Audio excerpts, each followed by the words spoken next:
Hello friend, पूर्वाट creation में आप सभी का स्वागत है। और आज का सेशन है हमारा ऑब्जेक्ट ड्राइंग पे। तो ऑब्जेक्ट ड्राइंग को कैसे ड्रॉ करना है, उसका प्रोपोर्शन कैसे लेना चाहिए, तो इसके बारे में हम डिटेल्स बहुत आसान तरीके से सीखने वाले हैं। अब तक अगर आपने मेरे चैनल को सब्सक्राइब नहीं किया है तो प्लीज़ सब्सक्राइब कर दीजिए, लाइक कर दीजिए और शेयर कर दीजिए। तो आज हम ऑब्जेक्ट ड्राइंग कैसे करना है, उसके क्या टेक्निक्स होते हैं, इसके बारे में हम डिटेल्स जानकारी लेने वाले हैं। तो आप वीडियो को एंड तक देखिए ताकि आपको समझ आए अच्छे से कि हमें कैसे ड्रॉ करना होता है, उसके क्या टेक्निक्स होते हैं, हम क्यों उसे रॉन्ग करते हैं और किस वजह से वो रॉन्ग हो जाता है। तो ये सब आपको आज के सेशन में सीखने को मिलेगा। तो प्लीज़ वीडियो को एंड तक देखिए। तो चलो शुरू करते हैं ऑब्जेक्ट ड्राइंग। तो देखिए अभी मेरे पास मग है, तो अभी इसका हमें ड्राइंग अगर स्टार्ट करना है तो सबसे पहले क्या करना पड़ेगा कि इसको हमें ठीक से ऑब्जर्व करना चाहिए। हम जब भी कोई ड्राइंग करते हैं, हमारे सामने जो भी कंपोजिशन होता है, तो अभी मेरे पास मग है तो उससे पहले थोड़ा ऑब्जर्व करो कि वो कैसा रखा है, उसका क्या एंगल है। अभी देखो, अब अगर आप देखते ना तो अभी ये थोड़ा साइड व्यू से ऊपर टॉप से हमें दिख रहा है, तो हमें ये ऊपर का पार्ट राउंड दिखेगा। ठीक है, अभी देखिए ये वाला पार्ट हमें राउंड दिख रहा है। अगर इसको हम थोड़ा नीचे से देखेंगे, अभी मैं इसको थोड़ा आई लेवल से लेता हूँ, तो ये हमें इसका जो राउंड पार्ट है ऊपर का ये कम दिखने लगेगा। ठीक है, अभी मैंने थोड़ा आई लेवल पे लिया है, तो अभी यहाँ पे कैसा सीधा दिख रहा है। कहने का मतलब क्या है कि जो भी ऑब्जेक्ट चीज़ हम सामने देखते हैं तो उससे हम किस एंगल से देख रहे हैं ये बहुत इम्पोर्टेंट होता है। मतलब हम टॉप से देख रहे हैं या बॉटम से देख रहे हैं। अभी इसे ना टॉप से देखेंगे तो ये ऐसा दिखेगा ऊपर से, अगर इसका जो राउंड पार्ट है वो ज़्यादा हमें विजिबल होगा। अगर इसको हम नीचे से देख रहे हैं तो ऐसा आएगा ड्राइंग हमारा। ठीक है, अभी हम इसे ऐसा अगर देखते हैं नीचे से तो ये बॉटम भी दिखेगा हमें। तो हमें क्या करना होता है कि जब भी हमारे सामने कोई ऑब्जेक्ट रखा है तो उसे ना प्रॉपर ऑब्जर्व करना चाहिए कि वो किस एंगल से हमें दिख रहा है, टॉप से दिख रहा है, बॉटम से दिख रहा है। तो वो एक प्रॉपरली समझना हमें बहुत इम्पोर्टेंट होता है। ठीक है, तो इसके बाद क्या होता है कि इसका बाद में फिर इसका ड्राइंग देखना है कि हाइट कितना है, हाइट के अकॉर्डिंग ये विड्थ कितना बड़ा है, ये हैंडल कहाँ पे लगा है। अभी आप इससे ऑब्जर्व करते कि देखिए ये हैंडल एक ही लेवल में है, मतलब ये वाला पार्ट और ये वाला पार्ट देखेंगे तो ये एक लाइन में आया है, तो हमें इसे भी समझना होगा। तो ठीक है, तो अभी यहाँ पे मैंने इसे रख दिया है। तो अभी समझ लो दो तीन चीज़ें एक साथ रखी है। तो दूसरा ये अभी ये छोटा वाला मग है, ठीक है, मैंने इसे भी रख दिया। तो इसको भी देखो, ये ऊपर से राउंड है तो ये हमें वो राउंड ऊपर से ज़्यादा विजिबल हो रहा है, तो ये हमें ऊपर से ज़्यादा दिखेगा। अगर ऐसा टिल्ट होता तो अलग दिखता। ठीक है, तो अभी क्या होता है, ये दो ऑब्जेक्ट हम एक साथ ड्रॉ करते हैं समझ लो, तो हमें ये समझना पड़ेगा कि इसके मुकाबले ये कितना बड़ा है, मतलब इसके मुकाबले इसकी हाइट कितनी है, इसके विड्थ के मुकाबले इसका विड्थ कितना है। तो ये सारी चीज़ें एक दूसरे को कंपेयर करके हमें ड्रॉ करना होता है। ठीक है, अभी मैं और एक छोटा टोमेटो रख देता हूँ। ठीक है, अभी हमारे पास तीन चीज़ें हो गई, दो मग हो गए, एक छोटा एक बड़ा, और अभी ये टोमेटो। तो अभी ये दोनों चीज़ों के मुकाबले हमारा टोमेटो का साइज़ कितना है हमें ये भी ऑब्जर्व करना होता है। तो आपको एलिमेंट्री में क्या होता है कि ये ऐसा एक कंपोजिशन आपके सामने रखा जाता है और उसको सामने देख के हमें इसे ड्रॉ करना होता है। तो ड्रॉ करते टाइम इसका पूरा आप ऑब्जर्वेशन कीजिए और उसको समझिए कि ये कितना बड़ा है, उसके हिसाब से दूसरी वाली चीज़ कितनी बड़ी है, उसके मुकाबले तीसरी वाली चीज़ कितनी बड़ी है। और दूसरी बात ये कि कौन सी चीज़ सामने रखी है। अगर देखिए इसको मैं ज़्यादा सामने लेता हूँ तो ये भी बहुत बड़ा दिखने लगेगा। अभी इतना मैं एकदम नज़दीक लिया तो ज़्यादा बड़ा दिख रहा है। तो सामने वाला मतलब जो आगे चीज़ है वो भी हमें थोड़ी बड़ी दिखे। अगर दो टोमेटो रहते तो सामने का टोमेटो ज़्यादा बड़ा दिखता और बैक साइड का टोमेटो अगर इसे मैं दूर रख देता हूँ तो देखो अभी ये थोड़ा सा छोटा दिखने लगा, क्योंकि वो दूर गया। जितनी चीज़ कोई भी ऑब्जेक्ट दूर जाएगा उतना वो छोटा दिखेगा। तो इसके मुकाबले यहाँ पे रखते तो थोड़ा सा बड़ा दिखेगा।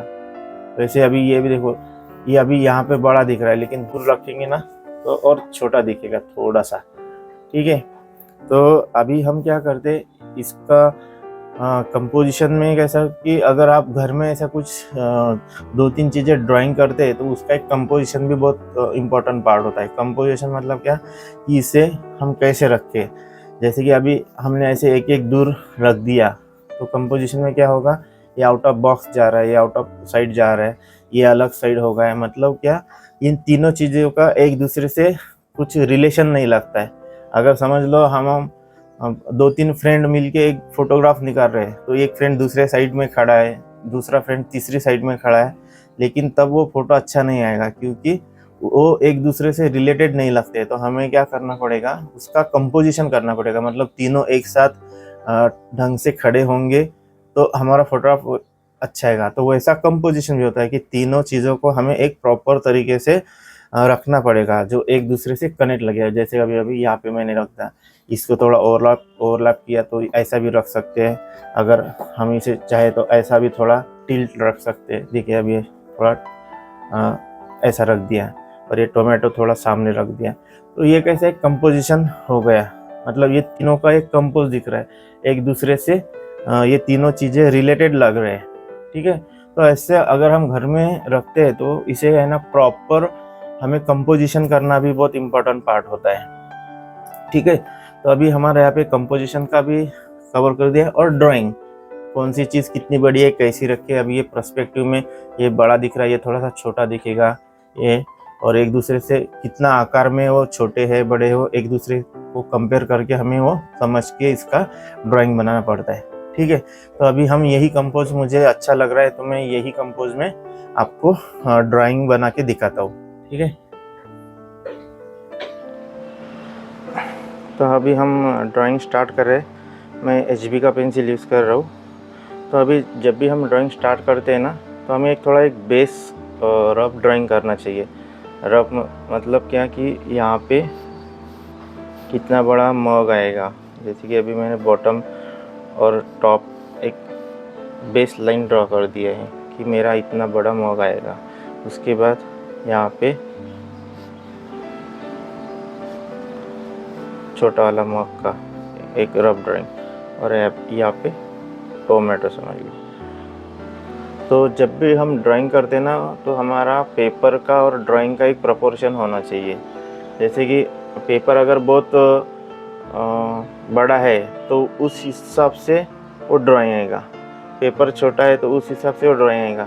तो जैसे अभी इतना बड़ा पेपर है तो इसके अकॉर्डिंग ये ड्राइंग उससे सूट होना चाहिए। नहीं तो हम एकदम छोटा छोटा अगर ड्राइंग करते हैं तो पेपर को सूट नहीं होता। तो इसमें क्या बोलते हैं कि जैसे ये जो ड्राइंग आता है उसे पॉजिटिव स्पेस बोलते हैं, और जो आजू बाजू का जो जगह बचा होता है उसे नेगेटिव स्पेस बोलते हैं। तो कम से कम ये 40% तो भी हमारा नेगेटिव स्पेस होना चाहिए एक अच्छे कंपोजिशन के लिए। आप थोड़ा ज़्यादा भी रख सकते हैं, पर एकदम छोटा भी नहीं ड्रॉ करना है और बहुत बड़ा भी नहीं कि जैसे कि यहाँ पे H to H टच हो जाए, इतना बड़ा भी ड्राइंग हमें ड्रॉ नहीं करना है। ठीक है, तो अभी हम ड्राइंग स्टार्ट करते हैं। तो अभी ऊपर का पार्ट अभी मग से हम स्टार्ट कर रहे हैं। ठीक है, अभी मैं ड्रॉ करता हूँ, आप उसे देखिए कैसे मैं ड्रॉ।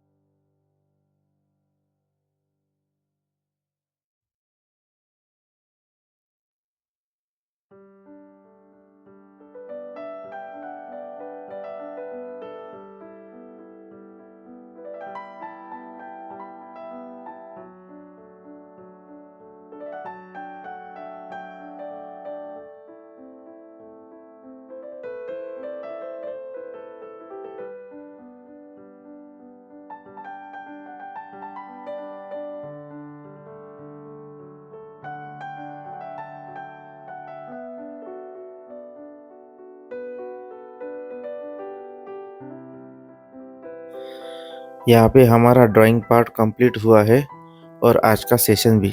अगर आपने मेरे चैनल को सब्सक्राइब नहीं किया तो प्लीज़ सब्सक्राइब कर दीजिए, लाइक कर दीजिए, शेयर कर दीजिए।